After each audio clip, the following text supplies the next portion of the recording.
Market में कौन सी strategy use की जाएगी ये इस बात पर डिपेंड करता है कि मार्केट की कंडीशंस कैसी हैं। कई बार मार्केट ऐसा होता है कि साइडवेज होता है और कई टाइम आपको ऐसा मिलेगा कि मार्केट में बड़े बड़े ब्रेकआउट भी देखने को मिल सकते हैं। अब सवाल ये है कि मार्केट में कौन सी स्ट्रेटेजी कब यूज की जाए। तो आंसर है कि जब भी मार्केट साइडवेज होता है तो इन जनरली ऑप्शन सेलिंग को प्रेफरेंस दी जाती है, और जब भी मार्केट बड़े बड़े ब्रेकआउट दे रहा होता है तब वहां पर ऑप्शन बाइंग को प्रेफरेंस दी जाती है। अब सवाल यह है कि हमें कैसे पता चलेगा कि कब मार्केट में ऑप्शन सेलिंग की जाए और कब मार्केट में ऑप्शन बाइंग की जाए। तो आंसर है कि मार्केट की कुछ कंडीशंस ऐसी होती हैं जो हमें इंडिकेट कर सकती हैं कि मार्केट में अब ब्रेकआउट हो सकते हैं।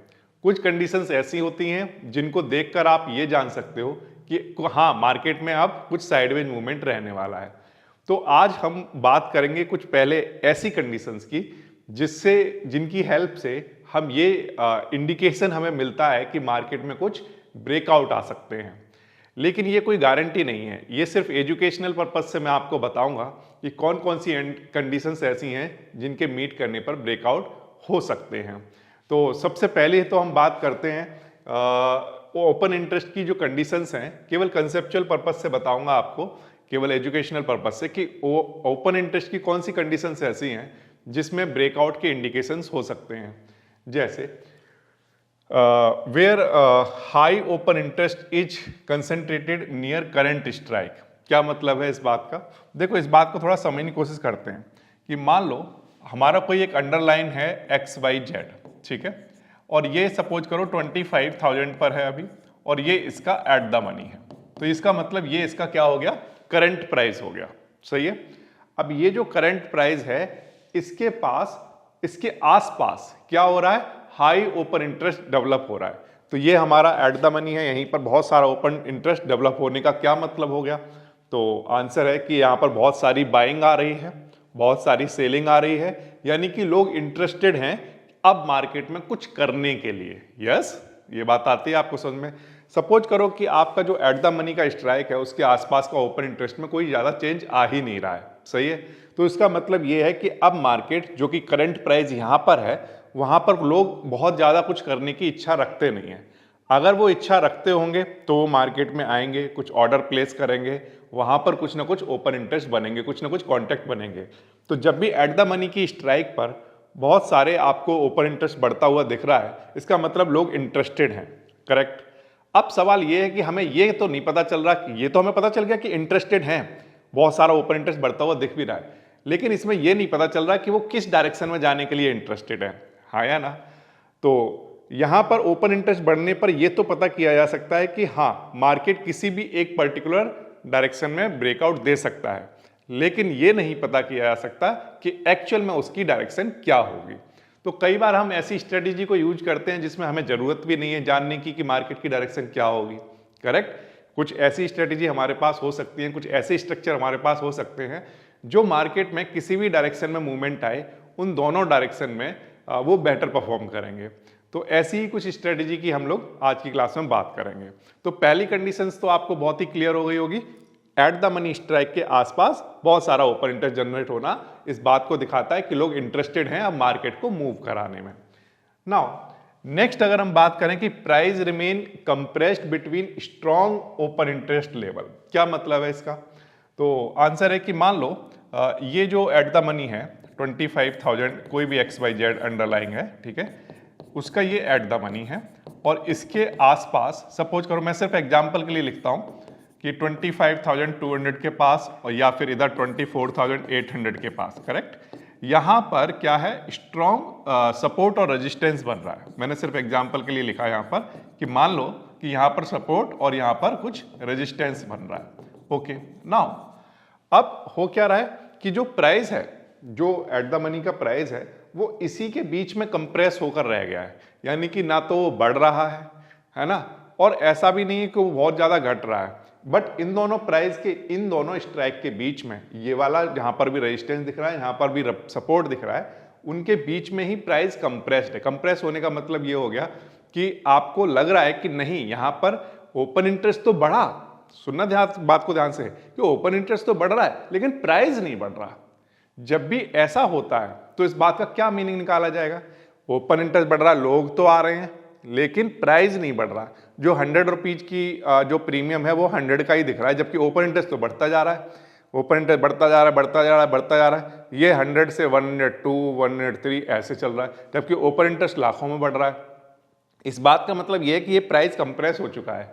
और कोई भी चीज़ जब कंप्रेस हो जाती है, मान लो आपने किसी स्प्रिंग को दबाया, करेक्ट, जैसे मान लो मैंने एक स्प्रिंग को यहाँ पर होल्ड करके रखा हुआ है और यहाँ से टाइट करके मैं लेकर आया स्प्रिंग को और मैंने ऐसे करके इसको एक्सटेंड किया। ये तो होगी एक्सटेंशन की कंडीशन। जब मैंने इसको छोड़ा तो ये वापस जाएगी बहुत तेजी से। इसी तरह से मैं स्प्रिंग को अगर दबा देता हूँ यहाँ पर, तो अब यहाँ पर प्राइस कंप्रेस हो गया है। अब प्राइस कंप्रेस हो जाने के बाद क्या होगा? तो आंसर है जैसे ही यहाँ से हाथ हटाया मैंने, वो बहुत तेजी से ब्रेकआउट करने की कंडीशंस बनाएगा।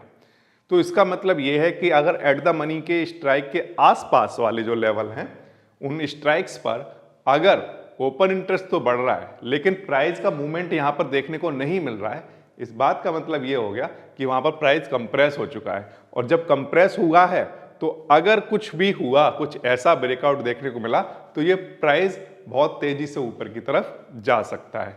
तो इस तरह से आप इसको स्टडी कर सकते हो। Now market repeatedly fails to move beyond these levels. अब इस बात का क्या मतलब है? मान लीजिए मार्केट बार बार यहाँ जाता है, इसके लेवल को फेल कर रहा है, फिर दोबारा गया, फिर फेल किया, फिर दोबारा गया, फिर फेल किया, करेक्ट। या इधर आता है तो इधर भी यही सेम कंडीशंस को वो दिखा रहा है कि बार बार एक पर्टिकुलर लेवल को वो ब्रेक नहीं कर पा रहा है।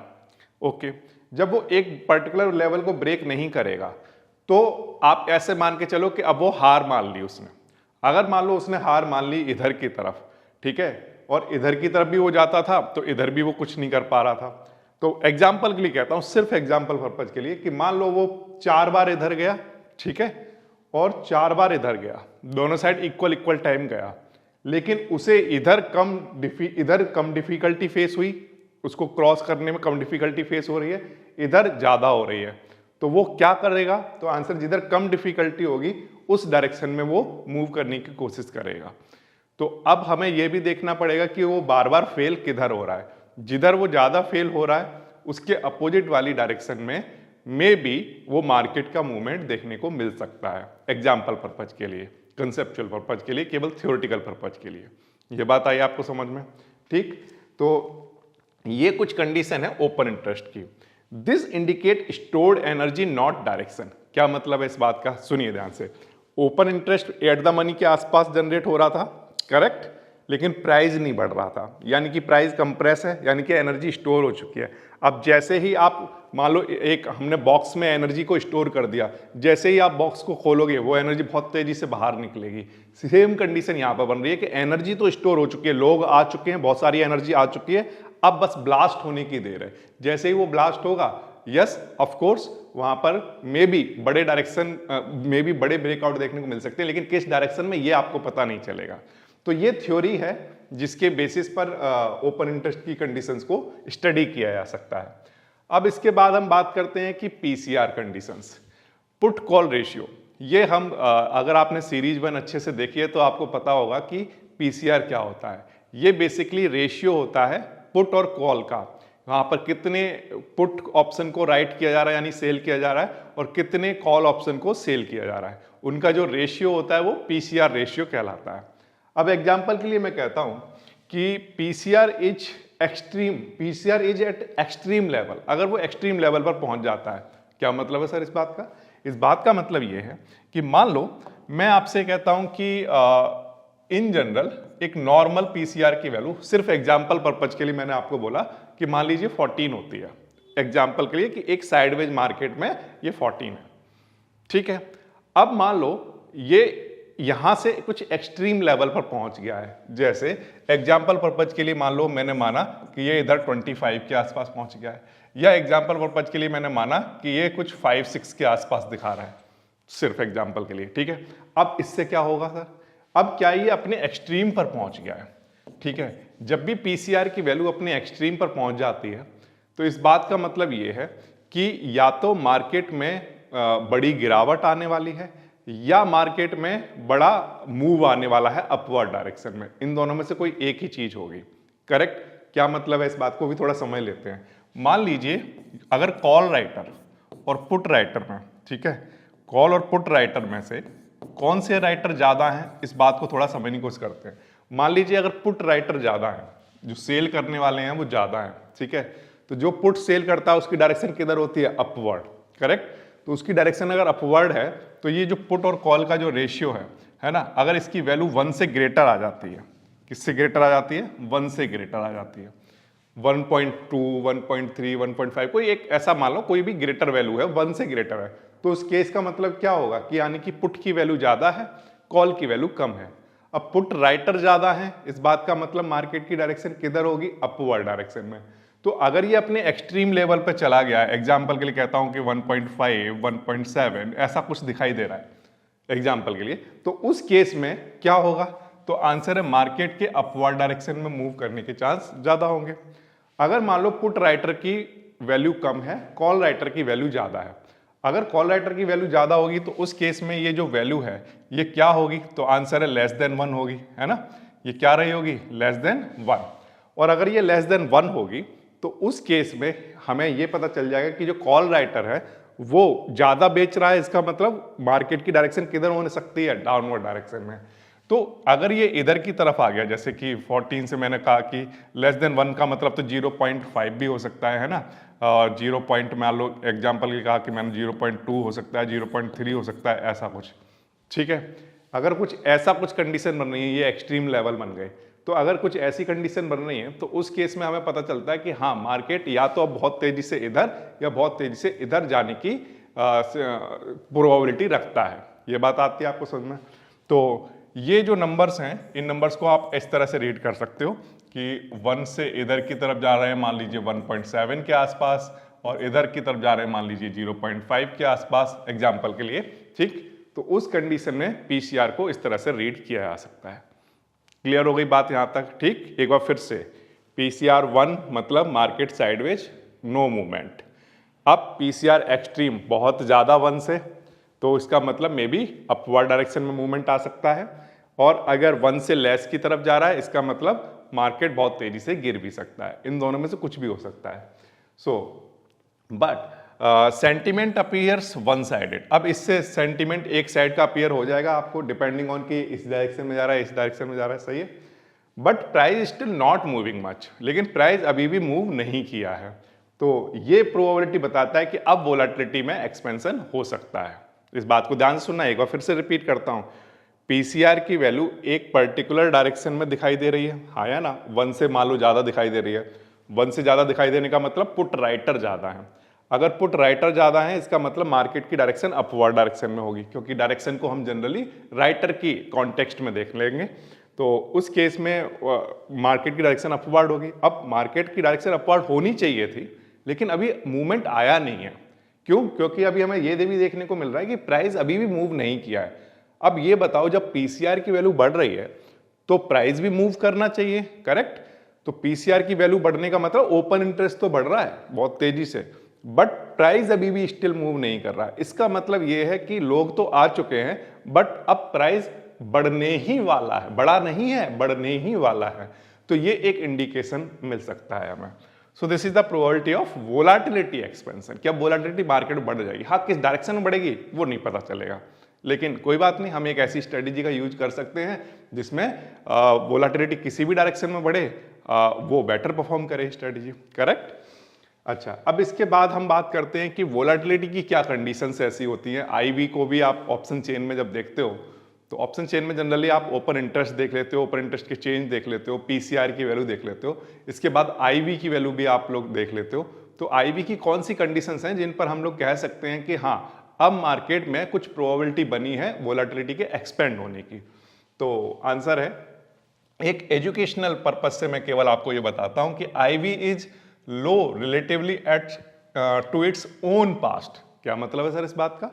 इस बात का मतलब ये है कि मान लो, अगर मान लीजिए एग्जांपल के लिए मैंने कहा कि जो वोलेटिलिटी है वो 14 के आसपास है, जो कि एक नॉर्मल वोलेटिलिटी मान लो मानी जाती है मार्केट में।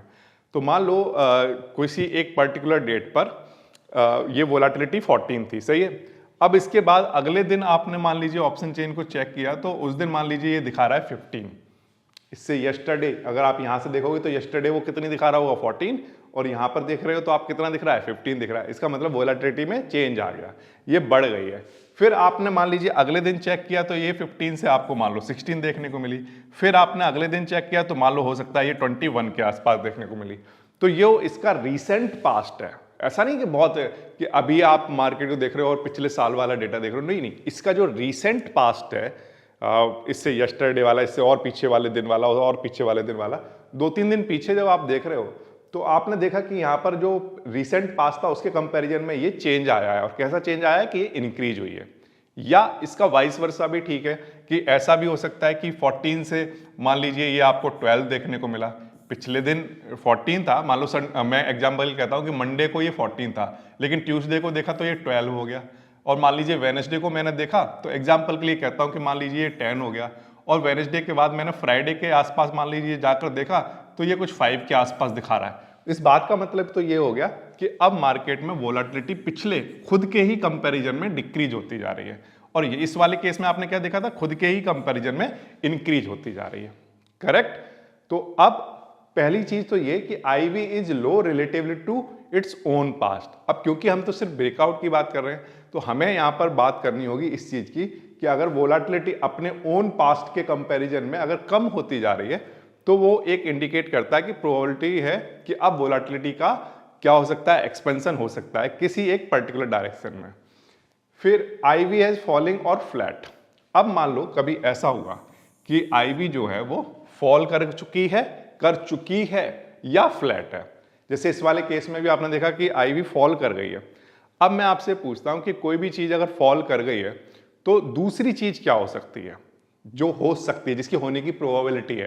तो आंसर, कोई चीज अगर नीचे की तरफ आ गई है तो प्रोबेबिलिटी अब वो ऊपर जाएगी, या ऐसा हो सकता है कोई चीज ऊपर की तरफ आ गई तो उसकी प्रोबेबिलिटी है क्या वो नीचे की तरफ जाएगी। राइट, ये समझ आया आपको। तो अब इस केस में भी आप ये सोचो कि अगर ये नीचे की तरफ गिर चुकी है या ये फ्लैट रह रही है किसी एक कंडीशन पर। अगर ये फ्लैट रह रही है तब तो वहां पर दो पॉसिबिलिटी और बनती हैं कि अब ये फर्दर और ज्यादा ड्रॉप हो जाए या फर्दर ऊपर की तरफ बढ़ जाए। लेकिन अच्छी बात तो तब मानी जाएगी कि जब ये ड्रॉप ही दिखे हमें। अगर पहले से ड्रॉप दिख रही है तो अब एक पर्टिकुलर डायरेक्शन भी पता चल जाएगी कि हाँ ये एक कंडीशन बन रही है कि जहां पर ये अपवर्ड डायरेक्शन में मूव कर सकती है। तो फिर से अगर ड्रॉप हो चुकी है तो ये पता चल जाएगा कि ये ऊपर की तरफ जा सकती है। फ्लैट अगर कहीं पर होगी तो फिर दोनों में से किसी भी कंडीशन को वो फॉलो कर सकती है, ऊपर भी जा सकती है अभी और नीचे भी जा सकती है। ठीक है। Price range is narrow. अब मान लीजिए कई बार ऐसा हुआ कि IV को ड्रॉप देखने को मिल रहा है लेकिन प्राइस जो है वो अभी भी नैरो रेंज में है, अभी भी कंप्रेस्ड है, अभी भी नहीं बढ़ रहा है, कोई मूवमेंट नहीं दिखा रहा है। तो अगर ड्रॉप होने के बाद भी अगर वहां पर प्राइस में कोई मूवमेंट नहीं आ रहा है तो इसका मतलब यह है कि उसके अपोजिट डायरेक्शन में एक बड़ा मूवमेंट देखने को मिल सकता है। तो ये मैंने इसीलिए यहां पर लिखा है कि then what could have occur. ठीक है, अगर IV नीचे गिर गई, प्राइस के मूवमेंट नहीं दिखे, तो इसका मतलब अपोजिट डायरेक्शन में एक बड़ा मूवमेंट देखने को मिल सकता है, क्योंकि वापस से वोलेटिलिटी उस पर्टिकुलर डायरेक्शन में एक्सपेंड हो सकती है। ठीक है, तो ये एग्जाम्पल पर्पज के लिए मैंने सिर्फ एजुकेशनल कॉन्टेक्स्ट में आपको ये बात बता दी है कि वोलेटिलिटी को कैसे रीड किया जा सकता है, कैसे स्टडी किया जा सकता है। ओके, अब सवाल ये है कि चलो बात हमारी समझ में आ गई ये बात कि हमने देख लिया कि ओपन इंटरेस्ट के लिए क्या करना है, PCR के लिए क्या करना है और IV के लिए क्या करना है। अगर ये तीनों चीजें मीट कर रही हैं मार्केट में, तब उस केस में हमें कौन सी स्ट्रेटजी को फॉलो करना चाहिए। मार्केट में तो बहुत सारी स्ट्रेटजी हैं, सही है। तो हम एक स्टडी हम पहले ही कर चुके हैं जिसका नाम था स्ट्राडल। स्ट्राडल में हमने दो तरह की स्ट्राडल देखे थे, एक था लॉन्ग स्ट्राडल और एक था शॉर्ट स्ट्राडल। लॉन्ग स्ट्राडल बेसिकली बाइंग करने के लिए था एट द मनी पर, और जो शॉर्ट स्ट्राडल था वो बेसिकली किसके लिए था, एट द मनी पर ही शॉर्ट करने के लिए, या मैं कहूँ सेलिंग करने के लिए। अब हमने वहां पर ये देखा कि एट द मनी पर जब हम ये ऐसा करते हैं तो वहां पर जो पोजीशंस हैं बहुत ही रिस्की हो जाती हैं। हाँ या ना, आपने पढ़ा था, आपने देखा था कि एट द मनी पर अगर आप सेलिंग कर रहे हो तो वो बहुत ज़्यादा रिस्की पोजीशन होगी। क्यों? क्योंकि मार्केट में अगर बड़े ब्रेकआउट आ गए तो आपका बहुत बड़ा लॉस हो सकता है स्ट्राडल के केस में। करेक्ट, तो इसलिए वो बिगिनर फ्रेंडली बिल्कुल भी नहीं है, वो सिर्फ एक्सपीरियंस ट्रेडर के लिए है। लेकिन अगर हम बात करें at the same time long straddle की, तो लॉन्ग स्ट्रैडल में भी आपको ये देखने को मिलता है कि एट द मनी पर आपने बाइंग की है और मान लीजिए बड़े ब्रेकआउट नहीं आते और मार्केट साइडवेज रहता है। अब क्योंकि एट द मनी का प्रीमियम ज़्यादा होता है, तो लॉन्ग स्ट्रैडल के केस में क्योंकि आपने एक बड़ा प्रीमियम दिया है, तो जब लॉस की बात आएगी, मार्केट अगर साइडवेज हो गया, तो वो एक्चुअल में आपका है तो वो लिमिटेड लॉस, लेकिन वो लॉस बड़ा होगा क्योंकि एट द मनी के प्रीमियम ज़्यादा थे, आप ज़्यादा प्रीमियम पे कर चुके हो। करेक्ट? तो इसलिए long straddle at the money पर सिर्फ तभी बनाया जा सकता है जब ये मार्केट की कुछ कंडीशंस मीट कर रही हों। अब लेकिन सवाल ये है कि अगर हम चाहें तो ये भी कर सकते हैं कि इतने बड़े बड़े प्रीमियम एट द मनी के ना देकर उनसे कुछ आउट ऑफ द मनी पर कुछ बाइंग या सेलिंग की जा सकती है। अब आउट ऑफ द मनी पर अगर आप बाइंग या सेलिंग कर रहे हो तो उसे स्ट्रैडल ना कहकर स्ट्रैंगल कहते हैं। क्या कहते हैं? स्ट्रैंगल कहते हैं। तो स्ट्रैंगल जो है वो दो तरह का देखने को आपको मिल जाएगा। स्ट्रैंगल में आपको कॉलिंग की बात भी हो जाएगी, मतलब कि कॉल की भी बात होगी और पुट की भी बात होगी। यहाँ पर कॉल का बाय करना, पुट का बाय करना भी होगा, और या कॉल का सेल करना या पुट का सेल करना, यानी कॉल और पुट दोनों इन्वॉल्व होंगे।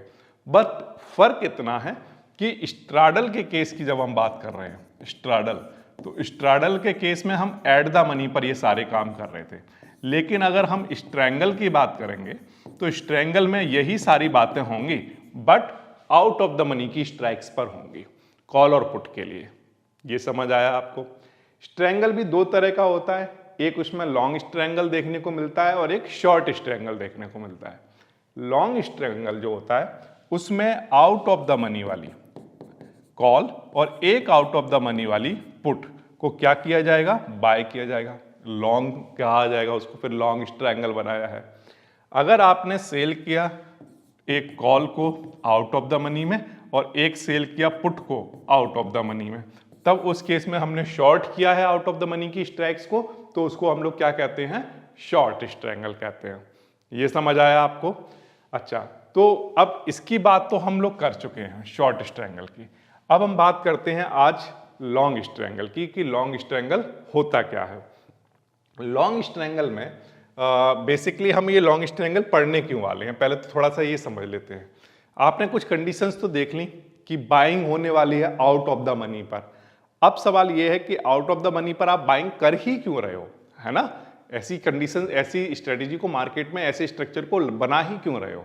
तो आंसर है कि जो भी स्टूडेंट कुछ चीज़ें समझना चाहते हैं, जैसे कौन सी चीज़ें, तो आंसर है कि जब भी ऑप्शन का प्राइस जो है वो लार्ज मूवमेंट करता है, अगर लार्ज प्राइस मूवमेंट मार्केट में आता है तो मार्केट किस तरह से बिहेव करता है, इसको अगर कोई समझना चाहता है कि बड़े बड़े मूवमेंट आने पर मार्केट में किस तरह के बिहेवियर रहते होंगे, तो वो अगर उसको सर्च करना चाहता है, उसको एनालाइज करना चाहता है, तो उसके लिए वो लॉन्ग स्ट्रैंगल को पढ़ता है। ये बात आ रही समझ में? लॉन्ग स्ट्रैडल को भी पढ़ सकता है, लॉन्ग स्ट्रैंगल को भी पढ़ सकता है, क्योंकि दोनों में ही बड़े ब्रेकआउट आने पर ही क्या होगा, वहां पर प्राइस का मूवमेंट बड़ा देखने को मिलता है।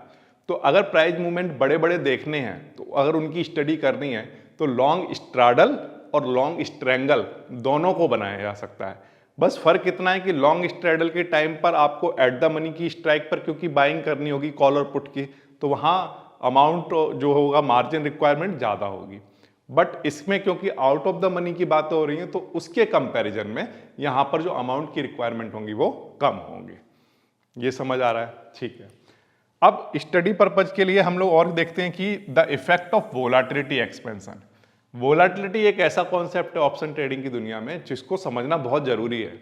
तो अगर कोई ये समझना चाहता है कि जब भी वोलाटिलिटी एक्सपेंड होती है तो मार्केट किस तरह से बिहेव करता है, अगर आप उस स्टडी को करना चाहते हो तो उस केस में भी लॉन्ग स्ट्रैंगल को बनाया जा सकता है। करेक्ट?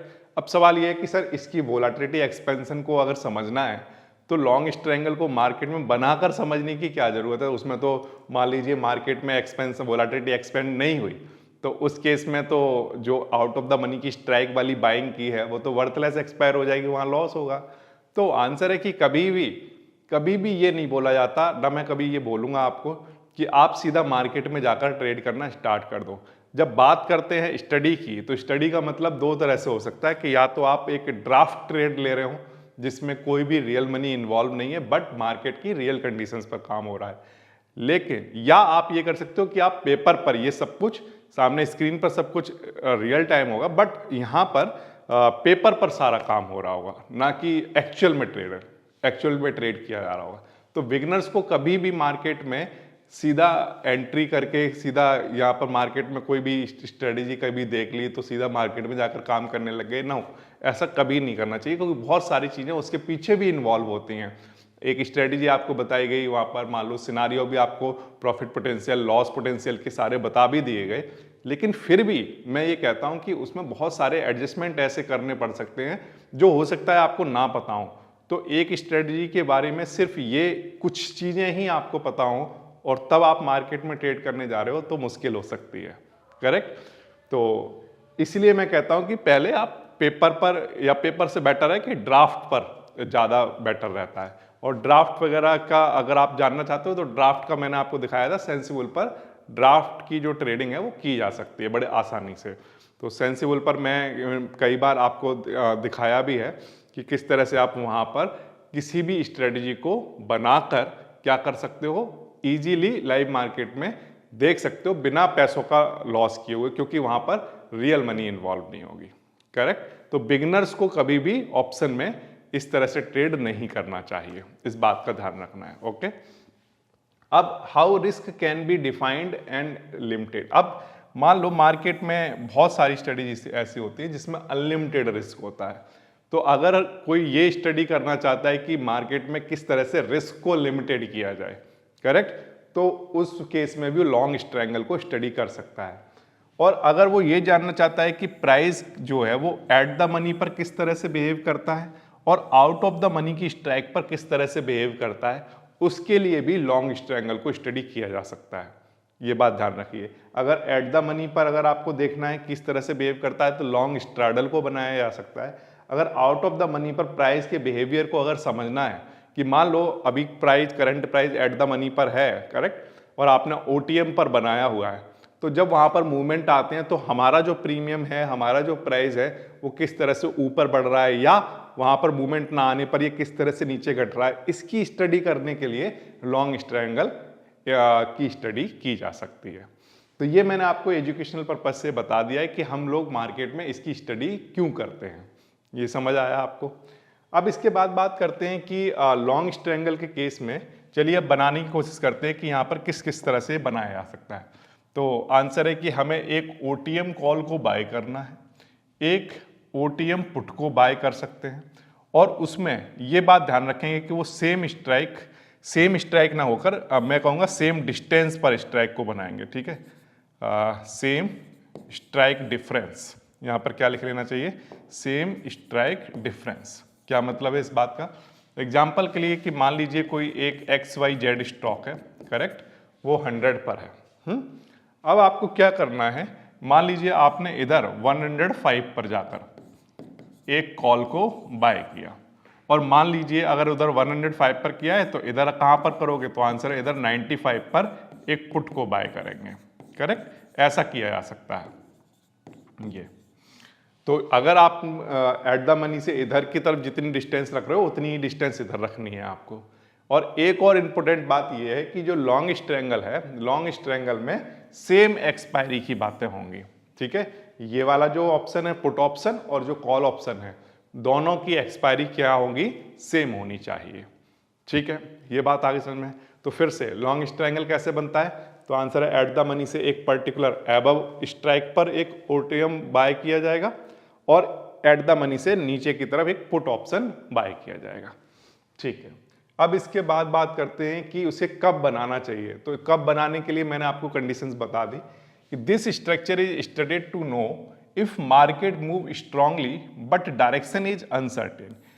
हमने ओपन इंटरेस्ट की कंडीशन देखी, पीसीआर की कंडीशन देखी, हमने वोलाटिलिटी की कंडीशन देखी, तो हमें कुछ ऐसे इंडिकेशन मिले कि मार्केट में एनर्जी स्टोर हो चुकी है जो कि अब ओपन होने वाली है।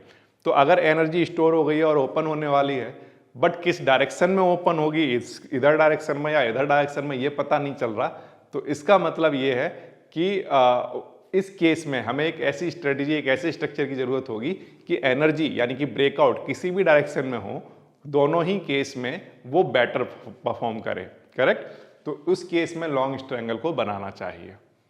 क्लियर हो गई बात। अब लेकिन एक इंपॉर्टेंट बात बताता हूं आपको कि लॉन्ग स्ट्रैडल और लॉन्ग स्ट्रैंगल में डिफरेंस ये है कि लॉन्ग स्ट्रैडल में एट द मनी था, तो वहां पर मूवमेंट जल्दी आने का वेट कर रहे थे कि मूवमेंट तेजी से आ जाए और ब्रेक इवन को क्रॉस कर जाए। लेकिन यहां पर आपने आउट ऑफ द मनी पर बाइंग क्योंकि की है, तो आप चाहोगे कि जो मूवमेंट आए वो बहुत जल्दी आ जाए और बड़े आए, इस बात को ध्यान रखना। ठीक है, तो अगर मार्केट की कंडीशंस कुछ इस तरह की दिख रही है कि हाँ यहां पर मूवमेंट बड़े होंगे, तभी लॉन्ग स्ट्रैंगल बढ़िया परफॉर्म कर सकता है। ये हिस्टोरिकल डेटा से हम लोग देख सकते हैं। करेक्ट। अच्छा, इसके बाद चलिए हम समझने की कोशिश करते हैं कि जब भी एक लॉन्ग स्ट्रैंगल बनाया जाएगा तो वहां पर नेट डेबिट कितने होंगे, क्योंकि यहां पर बाइंग इन्वॉल्व है तो अकाउंट से डेबिट होगा। तो मैंने माना कि कोई एक अंडरलाइंग है XYZ जिसका एट द मनी का स्ट्राइक है 25,000। अब इससे एबव वाली स्ट्राइक पर हमने एक कॉल बाय किया और इससे बिलो वाली स्ट्राइक पर हमने एक पुट बाय किया। अपने कन्वीनियंट के लिए ये जो डिस्टेंस है वो दोनों साइड पर इक्वल रखी गई हैं और सेम एक्सपायरी वाली ली गई हैं। अब मान लो हमने ये जो कॉल ऑप्शन बाय किया, ये मान लीजिए थे 100 रुपीज़ का आ रहा है, और मान लो ये जो पुट ऑप्शन है ये 80 रुपीज़ का आ रहा है। तो 100 रुपीज़ इसको बाय करने में चले गए, 80 रुपीज़ इसको बाय करने में चले गए, तो टोटल हमारी जेब से कितना रुपया गया? तो आंसर है 180 रुपीज़, 100 प्लस 80। तो एक क्वांटिटी पर हमें 180 रुपीज़ का प्रीमियम पे करना पड़ा। करेक्ट। लेकिन ये एक क्वांटिटी का है। अब मान लो आप अलग अलग अंडरलाइंग में वर्क करते हो तो वहां पर एक लॉट के अंदर number of quantity different different होती हैं। फॉर एग्जाम्पल पर्पज के लिए जैसे निफ्टी में एक लॉट में 75 क्वांटिटी होती है, तो आपको यहाँ पर क्या करना होगा? 75 से मल्टीप्लाई कराना होगा, तो आपका जो नेट डेबिट है वो आप पता कर सकते हैं। अगर मान लो किसी अंडरलाइंग में 100 क्वांटिटी आती हैं एक लॉट में, तो आप 100 से मल्टीप्लाई करा सकते हो। अगर आप एक लॉट से ज़्यादा लॉट ले रहे हो तो वहाँ पर नंबर ऑफ लॉट जो है वो भी मल्टीप्लाई कराए जाएंगे। जैसे एग्जाम्पल के लिए मान लो कोई एक अंडरलाइंग है XYZ या ABC, उस ABC के एक लॉट में 100 क्वांटिटी हैं, तो आप 100 से मल्टीप्लाई कराओगे।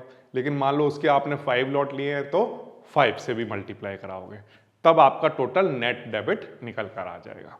तो ये तो बात हो गई कि कितना नेट डेबिट होगा। अब थोड़ा समझने की कोशिश करते हैं कि जो लॉन्ग स्ट्रैंगल है उसमें प्रॉफिट के पोटेंशियल कैसे हैं। तो आंसर है कि प्रॉफिट का जो पोटेंशियल है, ये जो कॉन्सेप्ट है ये बेसिकली एक कॉन्सेप्ट है, ये बात ध्यान रखना। ये प्रॉफिट के पोटेंशियल हैं, प्रोबेबिलिटी है कि इतना हो सकता है, ये कोई गारंटेड नहीं है। तो इसलिए यहाँ पर सिर्फ कंसेप्चुअल वे में ही इसको समझने की कोशिश करना। तो जो प्रॉफिट का पोटेंशियल है वो नॉट डिफाइंड है, डिफाइंड नहीं है। जिसे हम कहते हैं ना अनलिमिटेड टर्म, वो अनलिमिटेड का मतलब नॉट डिफाइंड हो गया। करेक्ट। नॉट डिफाइंड क्यों कह रहे हैं हम? क्योंकि ये तो ब्रेकआउट पर डिपेंड करेगा ना कि ब्रेकआउट जितना बड़ा ब्रेकआउट आया हो उतना ही ज़्यादा प्रॉफिट का पोटेंशियल बनेगा। स्लो ब्रेकआउट आ रहे हैं तो प्रॉफिट पोटेंशियल कम बनेगा। ये बहुत सारे चीज़ों पर डिपेंड करेगा। करेक्ट। लेकिन सवाल ये है कि ये जो प्रॉफिट है वो कब होगा? तो इस स्ट्रक्चर में बेनिफिट तब होगा जब मान लो प्राइस जो है वो कॉल वाली स्ट्राइक से ऊपर निकल जाए एक्सपायरी पर या एक्सपायरी से पहले, है ना, या प्राइस जो है जो आपकी पुट वाली स्ट्राइक थी उससे इधर निकल जाए। जैसे अभी करंट में 25,000 है, अब इससे ऊपर की तरफ कहीं पर चला जाता है या इससे नीचे की तरफ कहीं पर आ जाता है, इस वाली स्ट्राइक से नीचे। करेक्ट। तब उस केस में प्रॉफिट के पोटेंशियल बनेंगे कि जब इनको बहुत तेजी से ब्रेकआउट कर रहा है इधर या इधर, इससे बहुत आगे जाएगा, क्योंकि अभी ब्रेक इवन का भी कॉन्सेप्ट हमें पढ़ना है, क्योंकि इनके आगे ब्रेक इवन होंगे। उस ब्रेक इवन को भी जब वो क्रॉस करेगा तब प्रॉफिट के पोटेंशियल बनेंगे। ठीक है, इस बात को हमें ध्यान रखना है। यहाँ पर अब सवाल वही आ जाता है कि यहाँ पर जब ये मूव करेगा तो कितना प्रॉफिट होगा। तो आंसर है कि हमें नहीं पता है कि कितना होगा, क्योंकि ये तो इस बात पर डिपेंड करेगा कि कितना मूव कर रहा है। तो इसलिए हमने यहाँ पर लिखा है कि जो प्रॉफिट है वो कुछ चीज़ों पर डिपेंड करेगा। एक तो साइज ऑफ प्राइस मूवमेंट, कि जो 100 रुपीज़ का प्रीमियम था वो कितना मूवमेंट किया, 100 से 200 गया या 300 गया या 500 गया, ये तो उसके साइज पर डिपेंड करेगा। करेक्ट। दूसरा स्पीड ऑफ मूवमेंट पर भी डिपेंड करता है प्रॉफिट का पोटेंशियल। अगर मान लीजिए मार्केट में 25,000 पर था और वहाँ से स्लो मूवमेंट आ रहे हैं तो ब्रेक इवन को क्रॉस करने में बहुत टाइम लगेगा। करेक्ट। और जब बहुत ज़्यादा टाइम लगेगा तो एक्सपायरी वाले दिन तक उसको ब्रेक इवन को क्रॉस कर भी सकता है, नहीं भी कर सकता है, उसकी प्रोबेबिलिटी लो हो जाती है अगर स्पीड कम है। लेकिन मान लीजिए इसको बनाते ही सपोज करिए पहले या दूसरे दिन ही बड़े इतने मूवमेंट आ जाते हैं किसी भी एक पर्टिकुलर डायरेक्शन में कि हमारी कॉल वाली स्ट्राइक या पुट वाली स्ट्राइक के ब्रेक इवन के आसपास पहुंच जाता है, तो फिर एक्सपायरी में क्योंकि टाइम है तो अभी मूवमेंट के लिए और ज़्यादा टाइम मिलेगा, करेक्ट। तो उस केस में हम कहेंगे कि हाँ, स्पीड क्योंकि बढ़िया थी, स्टार्टिंग में अच्छी थी, तो इसलिए जो प्राइस का मूवमेंट है वो अच्छा देखने को मिलेगा और तब प्रॉफिट का पोटेंशियल बढ़ सकता है, प्रॉफिट की प्रोबेबिलिटी बढ़ जाएगी, करेक्ट। अब दूसरा यहां पर आ जाता है वोलाटिलिटी का जो बिहेवियर है। वोलाटिलिटी का बिहेवियर से मतलब ये है कि मान लो अगर IB बहुत लेट जाकर बढ़ी, ये बात ध्यान रखना, जिस दिन इसको बनाया गया उस दिन नहीं, उससे अगले दिन नहीं, उससे अगले दिन नहीं, उसके बाद कहीं IB बढ़ना स्टार्ट हुई, तो काफ़ी टाइम निकल चुका होगा। तो अब क्योंकि एक्सपायरी जितनी पास आ जाएगी, जितना कम टाइम बचेगा उतना ही इसमें प्रॉफिट का पोटेंशियल कम होता जाएगा। तो इसलिए जब भी एनालिसिस किया गया तो हम चाहेंगे कि वहाँ पर मूवमेंट बहुत जल्दी आए, एक तो टाइम ज़्यादा ना बीत जाए, जल्दी से आ जाए, है ना मूवमेंट, और जब आए तो इतनी स्पीड से आए कि वो ब्रेक इवन के आसपास पहले 2-3 दिन में ही पहुंच जाए, अगर बात हो रही है ओवरनाइट ट्रेड की। इंट्राडे ट्रेड के लिए अगर आप इसकी बात करें तो वहाँ पर जो मूवमेंट हैं वो बहुत फास्ट होने चाहिए, करेक्ट। अगर वहाँ पर फास्ट नहीं है और मान लीजिए एक्सपायरी के आसपास का ही टाइम है, और तो वहाँ पर आपको पता है कि डिके बहुत तेज़ी से होता है एक्सपायरी के आसपास इंट्राडे में, तो बहुत तेज़ी से डिके होगा। तो अगर मूवमेंट आ तो रहे बट स्लो मूवमेंट है कि 25 पॉइंट बढ़ रहा है 2 आवर में, फिर उसके बाद फिर 50 पॉइंट बढ़ गया फिर अगले 1 आवर में, तो स्लो मूवमेंट आएंगे और एक्सपायरी के आसपास के दिन की बात हो रही है, तो इंट्राडे में मूवमेंट आने पर भी प्राइस नहीं बढ़ेगा। तो आप हैरान मत होना कि मेरी डायरेक्शन में भी बढ़ रहा है लेकिन फिर भी कुछ प्रॉफिट का पोटेंशियल नहीं दिख रहा है। उसका रीजन ये है कि जो टाइम डिके है उसकी वजह से वहाँ पर उसका जो प्राइस का मूवमेंट आ रहा है उसको वो डिके करता जा रहा है, जो बढ़ भी रहा है प्राइस उसको डिके करता जा रहा है, क्योंकि अल्टीमेटली उसको जीरो करना है, ये बात ध्यान रखना, करेक्ट। तो इसलिए टाइम डिके से थोड़ा बच के रहना पड़ेगा। तो ये कुछ प्रॉफिट की डिपेंडेंसी होती है, लेकिन फिर भी इसके बाद भी मान लो प्राइस के मूवमेंट आ रहे हैं, स्पीड ऑफ मूवमेंट भी अच्छी खासी थी, वोलेटिलिटी भी ठीक है, टाइम भी बचा हुआ है, लेकिन इसके बाद भी ये कुछ गारंटेड आउटकम नहीं है कि इसके बाद भी प्रॉफिट का पोटेंशियल बन जाएगा। क्योंकि मान लो स्टार्टिंग में, मैं एग्जांपल के लिए बताता हूँ कि ये मैं क्यों कह रहा हूँ, वो मैं इसलिए कह रहा हूँ कि मान लो एग्जांपल के लिए कोई एक XYZ मान लीजिए कोई एक अंडरलाइंग है जिसका एट द मनी मान लीजिए 25,000 है, ठीक है। अब मान लो यहाँ से ये इसका जो ब्रेक इवन है, मैंने सिर्फ एग्जांपल के लिए माना कि 25,180 है, ठीक है। अगर हम स्ट्रैंगल की बात कर रहे हैं तो क्योंकि हमने 200 के आसपास खरीदा था उसको, तो वो कुछ बनता होगा 25,380, ठीक है। मान लो ये ब्रेक इवन है, ठीक है, अभी करंट प्राइस ये है और ब्रेक इवन ये है। अब मान लो कोई कहता है कि नहीं बड़े बड़े ब्रेकआउट मतलब स्पीड ऑफ मोमेंटम भी अच्छी हो और साइज ऑफ प्राइस मूवमेंट भी अच्छा हो और वोलेटिलिटी भी अच्छी हो, टाइम भी बचा हुआ है, तब भी ये जो प्रॉफिट के पोटेंशियल है ये हो ही जाएंगे, ऐसा नेसेसरी नहीं है। क्यों? देखो मान लो पहले दिन 25,000 से ये 380 की तरफ मूव करना स्टार्ट किया और पहले ही दिन 200 पॉइंट का मूव आ गया, करेक्ट। अगर मान लो आपका जो प्रीमियम था वो 100 से मान लीजिए मैं कहता हूँ 150 का हो गया, करेक्ट।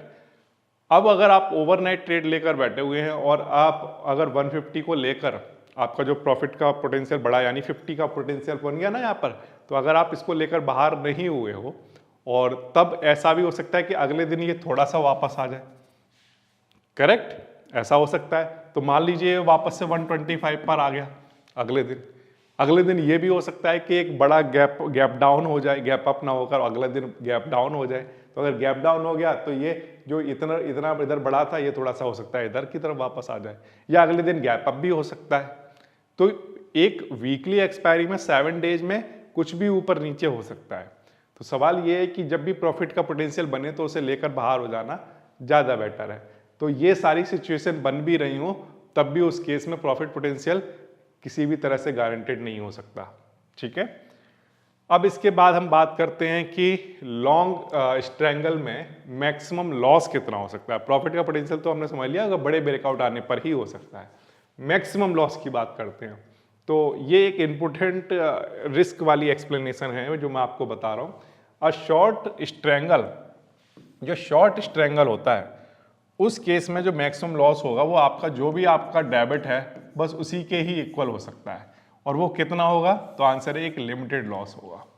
कितना, तो answer it is equals to the जो भी टोटल प्रीमियम पे किया है आपने। अब अगर आप स्ट्राडल की बात कर रहे होते, लॉन्ग स्ट्राडल, तो स्ट्राडल के केस में जो आपने प्रीमियम पे किया था आपको याद होगा तो 380 के आसपास था वो, करेक्ट। लेकिन आप लॉन्ग स्ट्रैंगल में जो आप कर रहे हो वो 180 के आसपास है, एग्जाम्पल पर्पज के लिए, ठीक। तो लॉन्ग स्ट्रैडल के कंपैरिजन में लॉन्ग स्ट्रैंगल में प्रीमियम कम होते हैं, प्रीमियम जो आपने पे किया वो कम होगा, करेक्ट, और उसी के इक्वल आपको लॉस हो सकता है। फिर it occurs if price expire between the strikes. अब हमारी जो स्ट्राइक्स हैं वो कौन कौन सी हैं, 24,800 और 25,200, ये हमारी स्ट्राइक है ना। अब इन दोनों स्ट्राइक के बीच में कहीं पर भी मार्केट अगर एक्सपायर हो जाता है तो उस केस में हमारा जो फुल जो प्रीमियम हमने पे किया है उसका कंप्लीट लॉस हो जाएगा 180 का एक क्वांटिटी पर, ठीक है। ये बात आई समझ में। ऐसे ही आपको अगर जितने भी नंबर ऑफ क्वांटिटी हैं और जितने भी नंबर ऑफ लॉट लिए हैं उससे आपको मल्टीप्लाई कराना होगा, तो वो आपका मैक्स लॉस बनेगा, ठीक है। बोथ ऑप्शन एक्सपायर वर्थलेस, अगर ये मान लो इनके बीच में कहीं पर एक्सपायर हो गया या मैं कहता हूं यहीं पर एक्सपायर हो गया, ठीक है, इस वाली स्ट्राइक पर या इस वाली स्ट्राइक पर या इनके बीच में, तो दोनों ऑप्शन क्या हो जाएंगे, वर्थलेस एक्सपायर हो जाएंगे। उनके पास कोई भी इंट्रिंसिक वैल्यू नहीं होगी, ठीक है, टाइम वैल्यू सब जीरो हो चुकी होगी। तो वर्थलेस एक्सपायर हो जाने के केस में जो भी आपका प्रॉफिट, जो भी आपका जो डेबिट था, नेट डेबिट था, वो सारा का सारा लॉस हो जाएगा। तो बट अच्छी बात केवल आप ये कह सकते हो कि जो लॉन्ग स्ट्रैंगल है उसमें जो रिस्क है वो पहले से आपको पता होगा कि हमारा मैक्स लॉस जो है वो इतना हो सकता है, तो ये थोड़ा सा एक अच्छा फैक्टर बन सकता है इसका, ठीक है। तो ये मैंने आपको एक एग्जांपल पर्पस से इसको समझा दिया कि मैक्स लॉस कितना हो जाएगा। अब बात करते हैं ब्रेक इवन पॉइंट की। तो ब्रेक इवन पॉइंट निकालना बहुत ही आसान है। कैसे, देखो यहां पर 25,000 पर एट द मनी है, करेक्ट। अब यहां पर 25,200 पर आपने 100 रुपीज पर बाय किया कॉल ऑप्शन को, ये वाला जो है वो कॉल है, करेक्ट। और ये वाला जो है आपने एक पुट बाय किया 24,800 पर 80 रुपीज पर। तो आपका जो नेट प्रीमियम था वो कितना बना था, तो आंसर है कि ये बन जाएगा हमारा, यहाँ पर लिख लेते हैं 100 रुपीज पर हमने कॉल बाय किया है, 80 पर पुट, तो हमारा जो नेट प्रीमियम बना वो बना 180 रुपीज का, ठीक है। इतना हमारे अकाउंट से क्या हो गया, तो आंसर है डेबिट हो गया, ओके।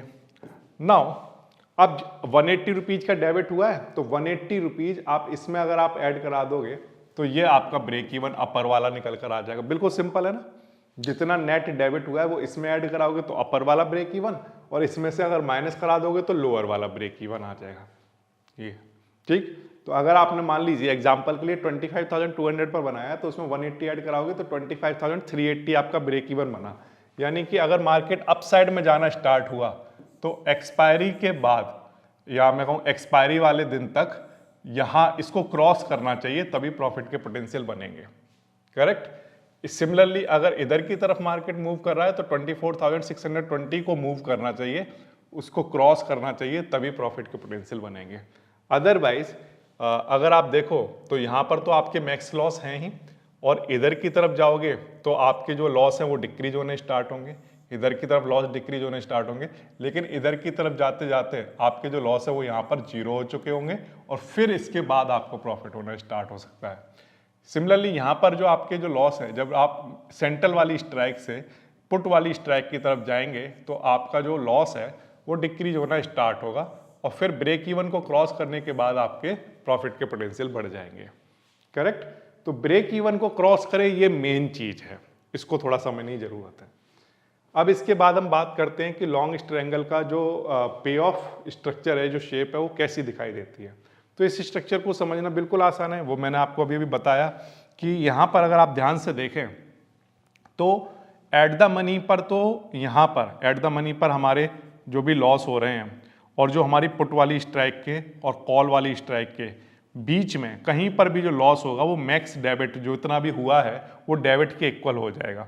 अब मान लो यहाँ पर डेबिट 180 के आसपास हुआ है तो यहाँ पर 180 रुपीज़ का मैक्स लॉस हो जाएगा अगर पुट और कॉल वाली स्ट्राइक के बीच में कहीं पर हो या कॉल और पुट वाली स्ट्राइक पर ही एग्जैक्टली एक्सपायर हो जाता है। करेक्ट। तो यहां पर क्या बन जाएगा, नेट जो डेबिट था वो आपका टोटली लॉस हो जाएगा। करेक्ट। फिर इसके बाद यहां पर जो पुट वाली साइड का ब्रेक इवन है और जो कॉल वाली साइड का ब्रेक इवन है, अगर मार्केट इसको क्रॉस कर देता है ब्रेक इवन को, तब उस केस में प्रॉफिट के पोटेंशियल बनेंगे। अब इस साइड में जो प्रॉफिट के पोटेंशियल बनेंगे वो कितने बनेंगे, तो आंसर है मार्केट गिरकर मैक्सिमम 0 हो सकता है। करेक्ट। तो इस केस में यहां पर जो पोटेंशियल बनेंगे वो लिमिटेड होंगे, लेकिन वो लिमिटेड कहने के लिए हैं, वो बड़े प्रॉफिट के पोटेंशियल हैं। और यहां पर अगर हम देखें तो इस साइड में जो प्रॉफिट का पोटेंशियल है वो डिफाइंड नहीं है, वो डिपेंड करेगा कि इस ब्रेक इवन के बाद कितना स्ट्राइक तक आगे मूवमेंट आया था। करेक्ट। इतनी बात आ रही है समझ में। तो ये इधर अनलिमिटेड और इधर लिमिटेड। तो ये बेसिकली ये स्ट्रक्चर है, ये क्या दिखाता है, ये स्ट्रक्चर दिखाता है कि हमने वोलाटिलिटी पर दाव लगाया है कि वोलाटिलिटी मार्केट में बहुत तेजी से बढ़ने वाली है, इस बात पर दाव लगाया है। क्योंकि वोलाटिलिटी बढ़ेगी तो दोनों में से किसी भी एक साइड में क्या होगा, मूवमेंट आएंगे और उस केस में प्रॉफिट का पोटेंशियल बनेगा। ये बात आ रही है आपको समझ में। तो बेसिकली ये क्या है, लॉन्ग वोलाटिलिटी वाला स्ट्रक्चर है। ये जो स्ट्रेटेजी है ये कैसी है, लॉन्ग वोलाटिलिटी को लॉन्ग करने वाली स्ट्रेटेजी है। ये समझ आया आपको। ठीक। अच्छा, ये लॉन्ग स्ट्रैंगल को अगर आप कंपैरिजन कराओगे शॉर्ट स्ट्रैडल से तो बिल्कुल जस्ट अपोजिट आपको ग्राफ दिखाई देते हैं। यहाँ पर जो आपकी स्ट्राइक्स हैं उनके बीच में आपको मैक्स लॉस हो रहा है डेबिट के इक्वल, बट जो शॉर्ट स्ट्रैंगल था उसमें आपको इन स्ट्राइक के बीच में जो आपको प्रॉफिट हो रहा है वो मैक्स क्रेडिट के इक्वल हो रहा था। जितना आपके अकाउंट में क्रेडिट हुआ उसके इक्वल आपको प्रॉफिट हो रहा था। करेक्ट। और इस वाले में क्या हो रहा है, इसमें जितना डेबिट हुआ है उसके इक्वल मैक्स लॉस हो जा रहा है। ठीक है। तो जस्ट अपोजिट दिखाई देते हैं। तो इस वाले केस में तो हम कहते हैं कि नहीं, वोलाटिलिटी नहीं बढ़ेगी, तो इसलिए हम इसको कहते हैं कि इसमें हमने वोलाटिलिटी को शॉर्ट कर दिया है। इसमें हम कह रहे हैं कि नहीं, वोलाटिलिटी नहीं बढ़ेगी, ये हम एक्सपेक्ट कर रहे हैं।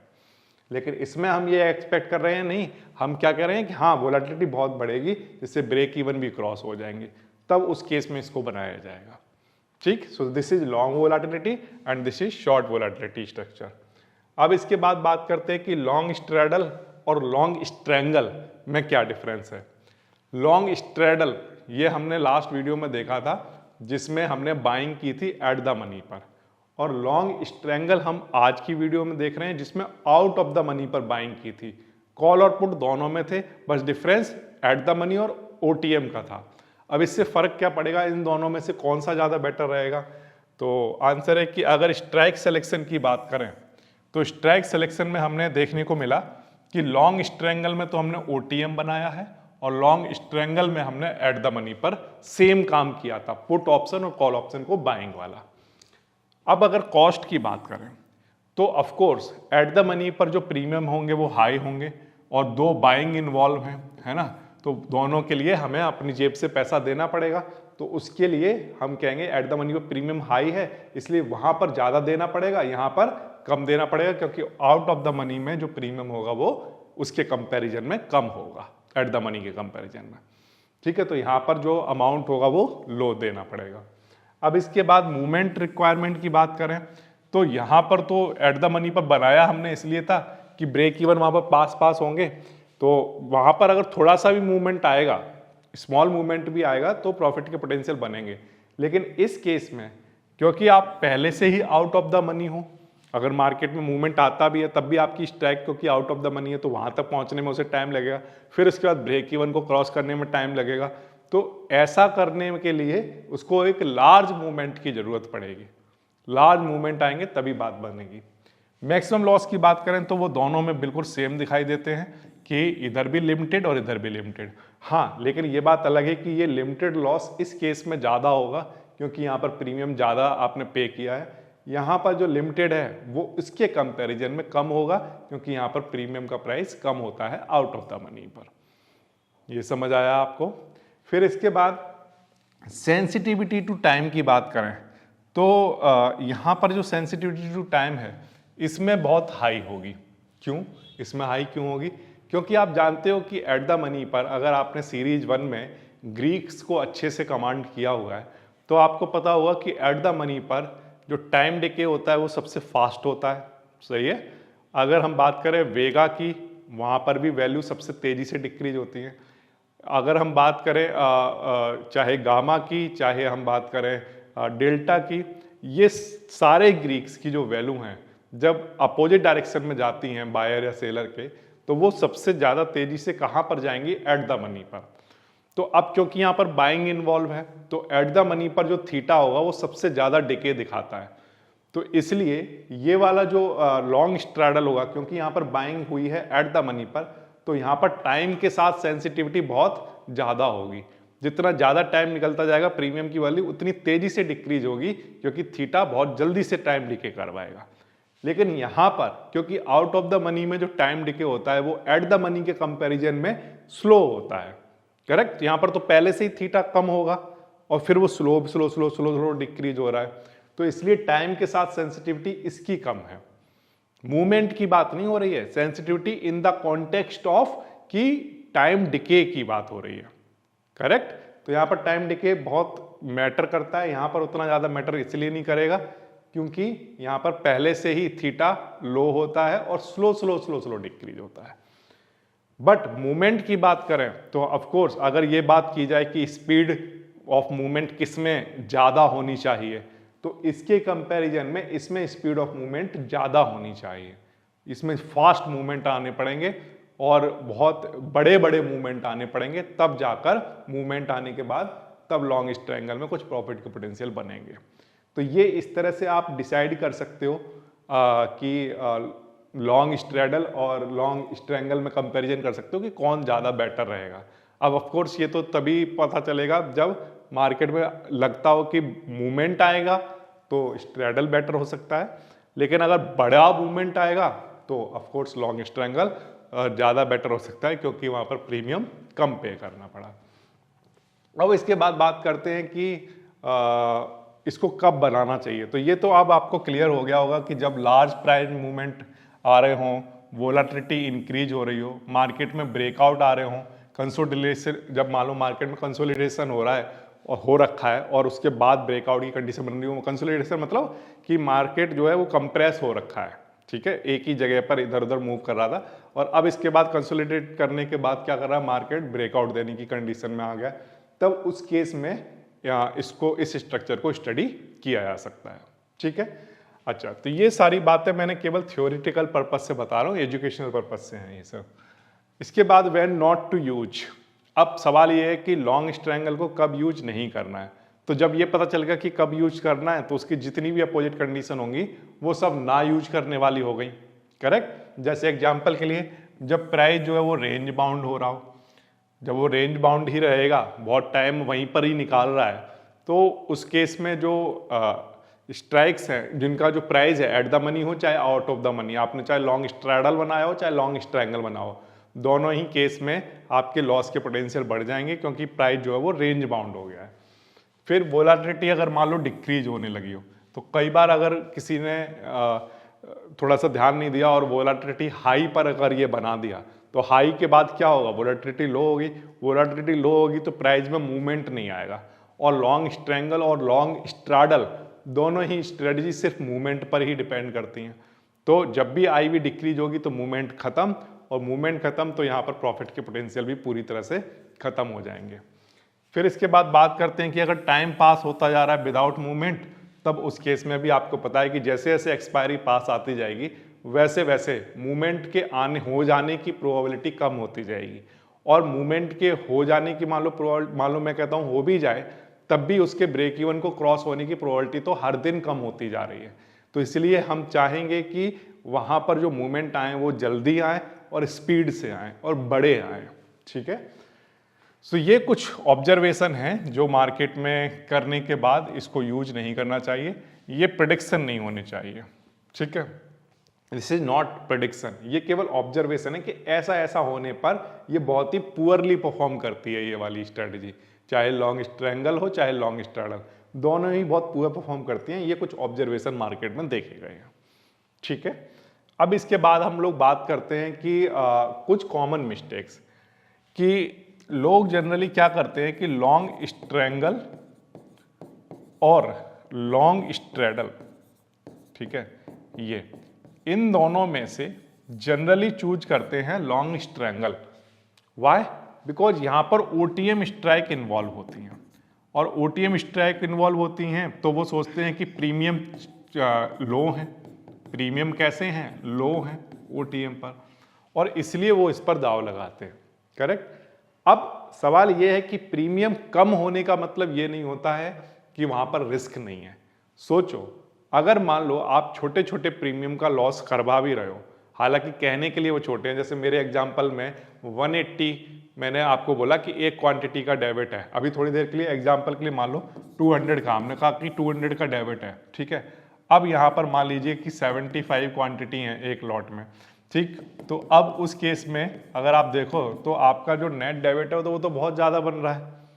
तो ये हर बार इतना इतना डेबिट अगर आप करवाते रहोगे, इतना इतना लॉस करते रहोगे बहुत टाइम तक, तो ये तो बहुत बड़े लॉस नहीं हो गए। करेक्ट। तो फिर अनलिमिटेड लॉस या मैक्सिमम लॉस, हाईली रिस्क वाली जो स्ट्रेटजी होती हैं, उनके कंपैरिजन में आप देखो तो ये आप बार बार क्योंकि लॉस कराते आ रहे हो तो एक दिन ये बड़े लॉस ऑटोमेटिकली बन चुके होंगे। करेक्ट। तो लोअर कॉस्ट लग रही है, इस बात का मतलब ये तो बिल्कुल नहीं होता कि वहां पर रिस्क लो हो गया है। हाँ, वो रिस्क नंबर ऑफ टाइम बार बार होता रहेगा तो वो बड़े लॉस करवाएगा आपको, ओवरऑल में बहुत बड़ा लॉस हो चुका होगा। जब भी कोई मार्केट का एनालिसिस ना करके सिर्फ ये अज्यूम कर रहा है कि मार्केट में बिग मूवमेंट आ सकते हैं, तो मार्केट सकते हैं पर नहीं चलता है। प्रोबेबिलिटी किधर ज़्यादा है इस बात पर काम करते हैं हम मार्केट में, कि मार्केट में मूवमेंट आने की प्रोबेबिलिटी तो आपने चेक नहीं की, बट आपने सिर्फ अजम्पशन ले लिया कि हाँ ऐसा हो जाएगा। नो, एनालिसिस करने के बाद प्रोबेबिलिटी ये देखनी पड़ेगी कि मार्केट में क्या होने की प्रोबेबिलिटी ज़्यादा। अगर मूवमेंट होने की प्रोबेबिलिटी ज़्यादा है, 60, 70, 80% आपकी दिख रही है, तो यस ऑफकोर्स काम किया जा सकता है। अगर मार्केट में प्रोबेबिलिटी 50% पर भी चल रही है, तब भी यहाँ पर बनाने में ये रिस्की ट्रेड बनेगी। क्यों? क्योंकि हालांकि कहने के लिए लिमिटेड है लॉस, बट वो लॉस होने की प्रोबेबिलिटी ज़्यादा होगी। जब भी बहुत बड़ी परसेंटेज में प्रोबेबिलिटी आपको दिख रही है कि हाँ ये ऐसी सिचुएशन है जहाँ पर मूवमेंट बड़े आ सकते हैं, तभी इनको बनाने में कुछ बेनिफिट्स हो सकते हैं। तो ये मैंने आपको एजुकेशनल पर्पज से सिर्फ एक कुछ कॉमन मिस्टेक्स बता दी हैं जो जनरली बिगनर्स करते हैं, कि लिमिटेड लॉस हो रहा है तो उसको सेफ मान के चल लेते हैं, लेकिन ऐसा नहीं है। Limited loss is not equals to safe. Limited loss का मतलब ये है कि हाँ आप अनलिमिटेड लॉस से तो बच गए, बट बार बार उतने लिमिटेड लॉस कराने का मतलब एक बड़ा लॉस ही है। करेक्ट। अब इसके बाद हम बात करते हैं इसके ग्रीक्स की, कि ग्रीक्स किस तरह से वर्क करते हैं। तो आंसर है कि क्योंकि यहाँ पर बाइंग इन्वॉल्व है, तो जो थीटा होता है वो नेगेटिव होता है। कैसा होगा? नेगेटिव। अब क्योंकि थीटा नेगेटिव है तो वो बायर के हमेशा अगेंस्ट होगा, क्योंकि वो टाइम डिके जैसे जैसे कराएगा वैसे वैसे आपका जो प्राइस मूवमेंट है वो कम होता जाएगा, और जो आपका ऑप्शन का प्रीमियम है वो कम होता जाएगा। तो टाइम डिके जो है वो वर्क अगेंस्ट द पोजीशन। ठीक है, तो आपका लॉन्ग ट्रायंगल या लॉन्ग स्ट्रैडल दोनों के लिए जो सबसे बड़ा दुश्मन है वो कौन है? तो आंसर है थीटा। यही आपके प्रीमियम को गलाता जाएगा, प्रीमियम को कम करता जाएगा, तो इसलिए इससे बच के रहना पड़ता है। वेगा, डेल्टा और गामा ये सब आपके फ्रेंड हैं। वाई? कि अगर मान लो मार्केट में वोलेटिलिटी राइज होती है तो वेगा, क्योंकि यहाँ पर इस ग्रीक, ये वाला जो ग्रीक है पर्टिकुलरली पॉजिटिव है, तो अब क्योंकि ये पॉजिटिव है तो जैसे ही वोलेटिलिटी राइज होगी तो इसकी वैल्यू बढ़ेगी, और इसकी वैल्यू बढ़ेगी तो प्रीमियम का प्राइस भी बढ़ेगा। ये बात आ रही है आपको समझ में? तो ये पॉजिटिव होने का बेनिफिट है। सिमिलरली जो डेल्टा की बात करें तो डेल्टा में स्टार्टिंग में वो जीरो ही होगा, क्योंकि एक पुट की भी बात हुई है और सेम डिस्टेंस पर कॉल की भी बात हुई है। तो मान लीजिए एग्जांपल के लिए कहता हूं कि ये मान लीजिए प्लस का 0.3 है, तो ये माइनस का 0.3 है, तो नेट डेल्टा क्या हो गया? जीरो। लेकिन अगर मार्केट में मूवमेंट इधर की तरफ आने स्टार्ट हुए या इस इधर की तरफ आने स्टार्ट हुए तो डेल्टा की वैल्यू अकॉर्डिंगली चेंज होना स्टार्ट हो जाएगी। तो स्टार्टिंग में जीरो होता है, फिर मूवमेंट के साथ साथ चेंज होने लगता है। लेकिन अगर मार्केट में मूवमेंट आते हैं तो क्योंकि जो गामा है वो पॉजिटिव है, तो ये इस डेल्टा को बहुत तेजी से पुश करता है, और ये बहुत तेजी से पुश करेगा तो डेल्टा बढ़ेगा, डेल्टा बढ़ेगा तो प्रीमियम का प्राइस भी बढ़ता जाएगा। तो बेसिकली आपका जो सबसे अच्छा फ्रेंड है वो गामा है, जो कि डेल्टा को बहुत तेजी से बढ़ाकर आपके प्रीमियम को बढ़ाएगा, मूवमेंट को बहुत फास्ट करेगा, एक्सेलरेट कर देगा उस मूवमेंट को। तो ध्यान रखना कि लॉन्ग स्ट्रैंगल और लॉन्ग स्ट्रैडल जैसी स्ट्रेटजी में जो मूवमेंट हैं उनको एक्सेलरेट, एक तो होता है कि मूवमेंट लीनियर चल रहा है एक एग्जांपल के लिए, और एक होता है कि एक्सेलरेट कर गया। एक्सेलरेट कराने वाला फैक्टर कौन है? गामा। तो इसीलिए जब हमें गामा पे भरोसा होता है तभी हम कहते हैं कि अब हमने गामा को लॉन्ग किया है, या हम कहें कि हमने वेगा को लॉन्ग किया, यानी वोलाटिलिटी को हमने लॉन्ग किया है। तो अगर आपसे पूछा जाए कि लॉन्ग स्ट्रैंगल कैसा स्ट्रक्चर है, तो आप कहेंगे ये इसमें गामा को भी लॉन्ग किया गया है और वोलाटिलिटी को भी लॉन्ग किया जाता है। ये समझ आ गया आपको ग्रीक की कहानी। तो यहाँ पर तीन दोस्त मिल रहे हैं आपको, एक वेगा मिल रहा है, एक डेल्टा मिल रहा है और एक गामा मिल रहा है। केवल एक एनिमी है जो है थीटा, जो आपकी पोजीशन के अगेंस्ट वर्क कर रहा है। ठीक है। अब एक इंपॉर्टेंट चीज कि जब भी हम बात करते हैं कि चाहे स्ट्रैंगल की बात करें या स्ट्रैडल की बात करें, तो जब भी हम शॉर्ट स्ट्रैंगल या शॉर्ट स्ट्रैडल की बात करते हैं तो उनमें प्रॉब्लम ये होती है कि वहाँ पर अनलिमिटेड लॉस हो सकते हैं। अब क्योंकि अनलिमिटेड लॉस का पोटेंशियल बनता है वहाँ पर, तो उनको अगर हम हैज कर दें, हैज करके अगर उसमें हम काम करें तो उसमें बेटर परफॉर्मेंस हमें मिल सकती है उस पर्टिकुलर स्ट्रेटेजी में। अब लेकिन सवाल ये है कि चाहे स्ट्रैंगल हो या स्ट्रैडल हो, इनमें हैजिंग किस तरह से की जाएगी। अब मैं पर्टिकुलरली शॉर्ट की बात कर रहा हूँ, शॉर्ट स्ट्रैडल या शॉर्ट स्ट्रैंगल।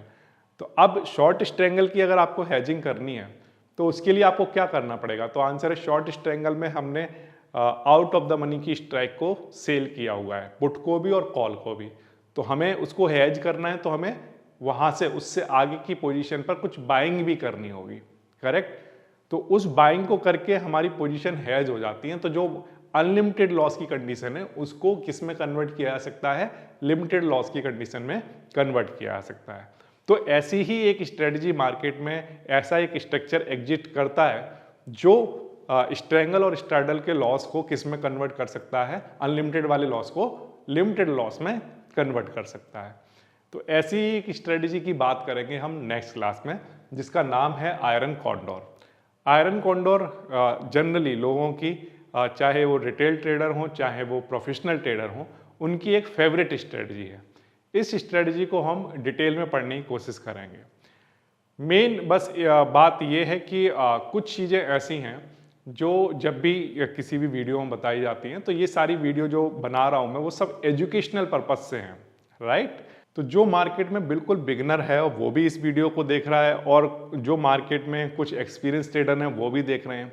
तो मेन प्रॉब्लम ये है कि जब इनके एडजस्टमेंट की बातें होती हैं कि हमने कुछ एडजस्टमेंट बताया कि ये एडजस्टमेंट किया जा सकता है, तो उसमें जो बिगनर है क्योंकि उसका एक्सपीरियंस नहीं है उसमें, तो एडजस्टमेंट करना ही बहुत ज़्यादा रिस्की हो जाता है। इस बात को ध्यान रखना। फिर से सुनो मेरी बात को।